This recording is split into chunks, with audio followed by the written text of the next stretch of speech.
Томатты ашытпай қалай сақтаймыз? Ең алдымен осындай 0,5 баклажкаларға құйып аламыз.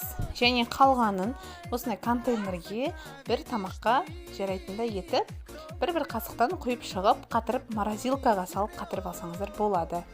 Немесе осы контейнерді толықтай томаттарыңызды салып, бетін жауып, морозилкаға салып қойсаңыздар, қысымен жеп шығасыздар. Және томаттарыңыз көгеріп, сасып кетпейді.